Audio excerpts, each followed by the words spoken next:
All right, let's talk about your mini squad leader workshop. So all of the mini squad leaders have completed an online training, which is the same training that many of you have already completed. It's the recorded training with Erica Grabius from previous years. It's a really great comprehensive training, and we have pretty much no notes. The thing that we want you to do, though, with your mini squad leaders is very similar to what we're accomplishing here in these workshop videos, is just go a little bit deeper, right? Like talk about those things that, like, okay, this is what you do, and now we're going to talk a little bit more about this is how you do it. We will have training packets ready for you. Those will get transferred to your locations so that you have them available whenever you have your workshops. Just as a reminder, like I covered in the last section, you yourself or you, all of the mini squad coaches at your location will go ahead and pick a date and request a room for Rebecca. Once you have the confirmation on that room, you will send out an invitation to the mini squad leaders either in your group or at your location, however you decide to do that. And remind them that it is a mandatory training. We want them to come in.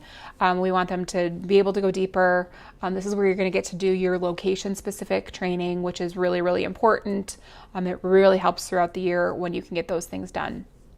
So again, you will have that training packet available to you. It will have the mini squad leader role guide that has the mini squad leader responsibilities in there. It will have just an overall the Moms Nation Leader Guide, which you also have with your role responsibilities in there. And then there will be the Where Was That sheet, which has the two different QR code for the two different link trees to just help you remember what resources information are at which link tree, the leader one or the participant one. And that also, the participant guide is where you will find the participant link tree is where you'll find the participant handbook and the child care handbook, which are the two resources that your mini squad leaders are going to need to be able to know where and how to reference, because those are where most of their questions are going to come from. So in the workshop, you're going to just hit the high points and review the key items in the online training video. You're going to go back over managing conflict, which we talked about in the first mini squad coach session here. You're going to talk about that. You're going to go back over managing discussions.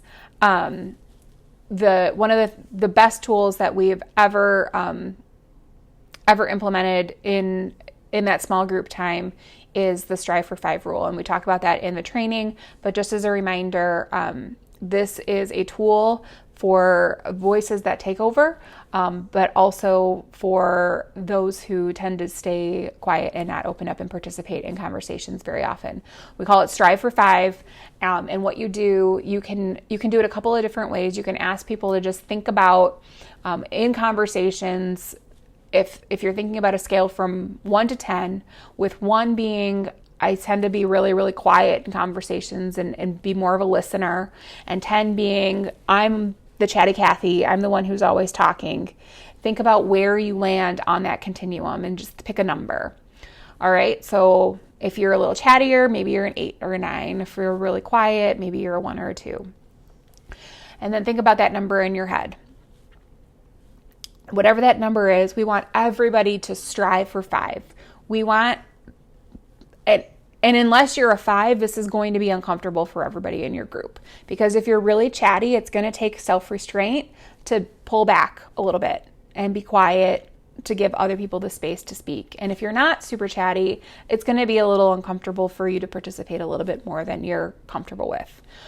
So we encourage all the mini squad leaders to do that in their mini squad group, in that during what used to be the first meeting, but it will now be the second meeting with the shift in preview day. So we're going to encourage everybody to do that so that they can so that everybody has a space to have a really healthy conversation.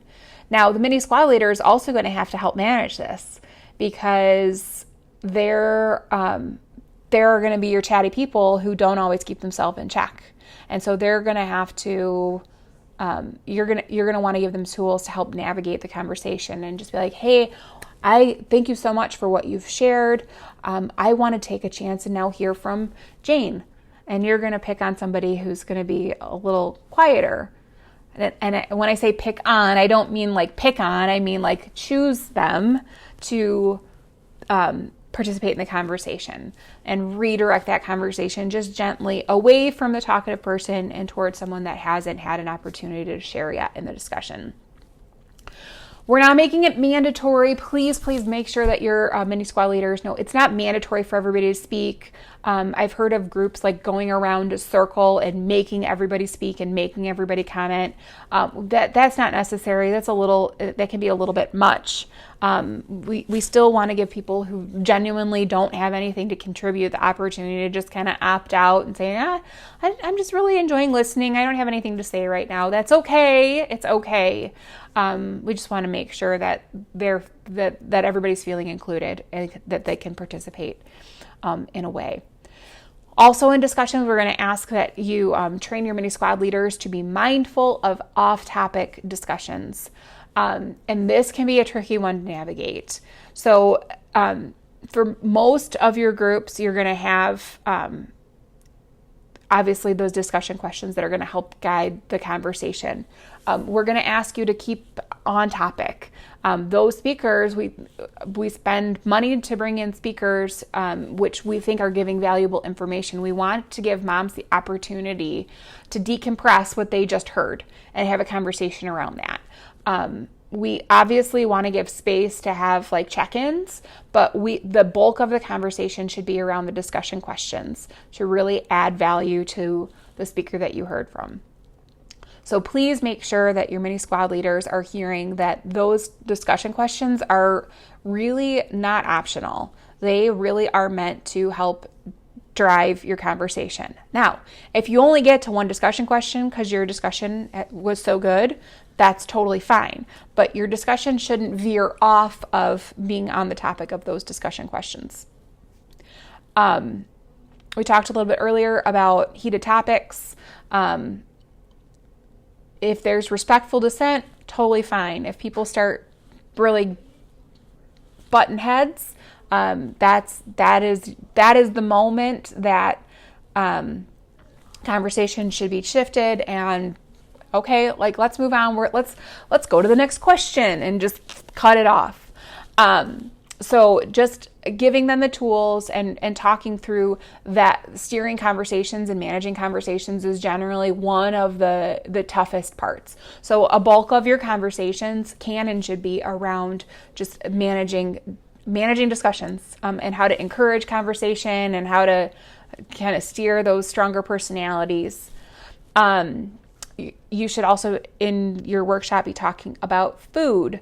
And I'm not going to go over it all again because we talked about it already in your workshop, but how to coordinate and how to manage absences and make sure that they understand it is not their responsibility to cover food if someone is absent from their group. That is the mom's responsibility to find someone to switch or cover for her. You're going to talk more about building relationships and ideas for care and support. Anything from a text message to a meal train to gift cards, like make sure your mom squad leaders understand how we can care for and support moms, what resources are available, what she can do on her own, what can be done out of budget, what she should bring up, what she should communicate to your caring mom. Make sure that we've got lots of good communication when it comes to care and support for the moms in the group. Make sure that she understands how she should be regularly checking in with her group, both collectively and individually. Again, you're modeling this as the mini squad coach. So you can just say, you're going to see me checking in with you in the group chat and in individual text messages, and you should be doing that same thing with the moms in your group. Missed meetings, we encourage you to make sure that if someone is absent from a group, that the mini squad leader is reaching out after the meeting. Hey, noticed you weren't there. Hope everything is okay. Can I pray for you? Maybe a mom's sick. Maybe she's got a sick kid. Maybe she already knew that there was going to be an absence and it was planned for. I've seen mini squad leaders who've had moms that were absent on craft days gather all the supplies for the craft and make a care package and like grab a donut off of the buffet after everybody's gotten food and wrap everything up and take it and drop it off on her porch afterwards. Just hey, we missed you. Here's a little way you can participate even though you weren't able to make it.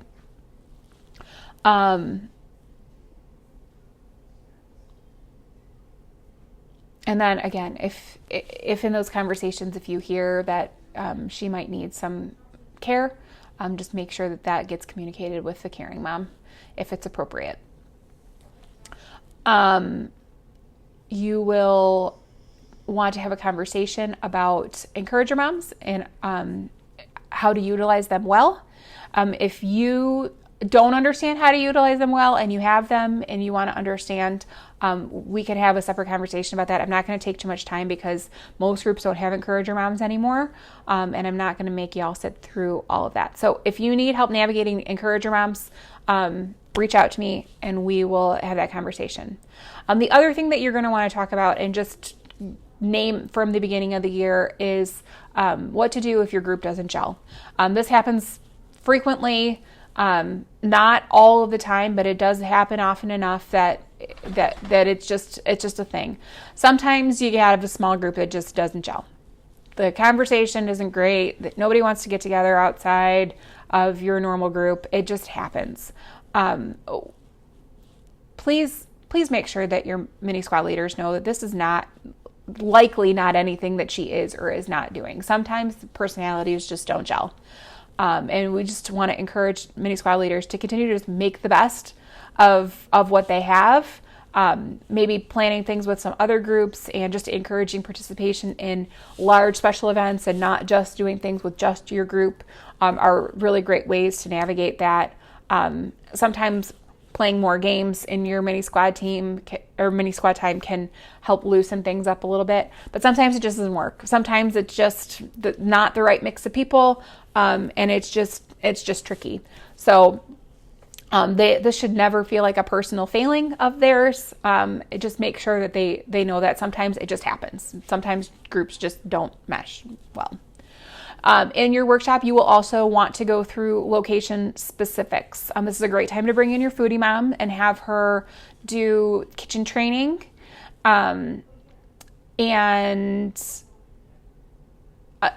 just talk more about how food works for your groups.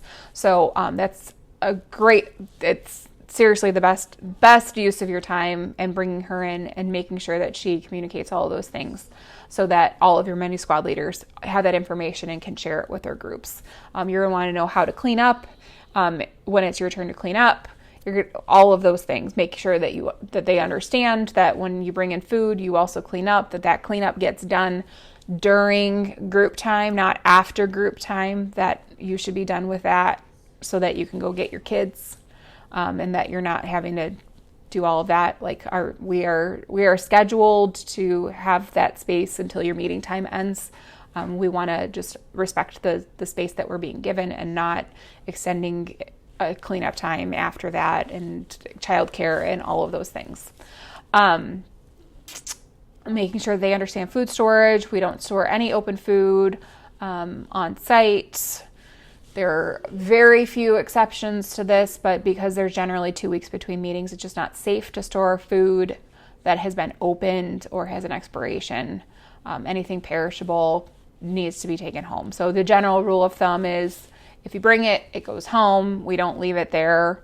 And this is, again, just for food safety. You will want to go over their room assignments, tell them where they're going to be meeting with their group, and if you want to do a little quick tour, if you maybe have some people that don't know your building, just walk around and be like, this is going to be your room, this is going to be your room, this is going to be your room. Talk about childcare. Childcare tends to open about 15 minutes before your meeting starts. And then we must dismiss our groups on time to make sure that those moms that do have kids in childcare can pick them up on time. Our childcare workers are only paid for a certain time. If our kids aren't picked up, we have to pay them extra, which leads to additional expenses, and we don't want to do that. We want to keep our groups as affordable as possible, and picking our kids up at time is one of the biggest ways that we can do that. So please make sure that your mini squad leaders understand the importance of dismissing on time. Now, there's nothing saying that you can't dismiss, go pick up your kids, and then go chat afterwards. That's totally fine. But we should not be leaving our kids in childcare. Also, your Sparkle Mom can come in and talk about where, how to clean up the tables and all the decorations and where to put those, because that is a responsibility of each group to clean up their own space and help pack things up. So you can always have your Sparkle Mom come in and talk about that if you'd like, if that's the best way to do it. Otherwise, you can handle it yourself if you feel comfortable with that. In this workshop, also, let's talk about what her standard meeting mini squad time looks like. In the training that we've used, it does say to prepare a devotional. Optionally, I am going to ask you to communicate with your mini squad leaders, skip the devotional. We're getting a devotional in large group, and it ends up eating 5-10 minutes of your mini squad time, and we're hearing more and more that we're just not having enough time for discussion in that mini squad time. A devotional takes up that time. So skip it. They've already had one. It's not necessary unless there's something going on and like you really want to make, like, a mini squad leader really has something that's on their heart that is like applicable to their group. Skip it. Just skip it. Leave time for discussion and for relationship building. We don't need to do 2 devotionals in a meeting. So skipping that, the primary substance of that mini squad time is going to be your discussion questions, your check-ins, and your prayer requests. Those are really just the 2 parts of your meeting. Now, some people do discussion questions first and then check-ins and prayer requests at the end. Other groups flip it around and do the check-ins first. You're going to run out of time no matter which way you do it. So just make sure that maybe it makes sense that one week you do discussion questions first and check-ins and prayer requests at the end, and then you flip back and forth. That might make the most sense. But it's up to every mini squad leader to figure out what makes sense for them and how to best do that, but to make sure that we're doing everything, even if it's in rotation.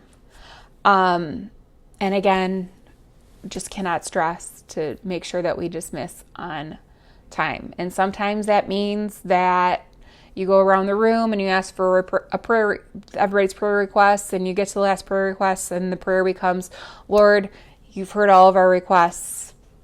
Please bless us as we go. Amen. And I've prayed those prayers at the end of mini squad time because it's just sometimes the reality of it. Sometimes you don't have the time to repeat everything, and that's okay. God hears it all. He knows it all. He knows our hearts and our thoughts and our conversations.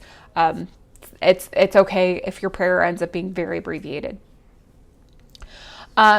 This year, we're going to talk about the second meeting this year. Normally, this is the first meeting conversation, but because we don't have any small group time, any mini squad time during the first meeting because it's preview day, what used to be the first meeting now is going to happen during the second meeting. So in your second meeting, this is the meeting that we will go over the handbooks and introduce everybody.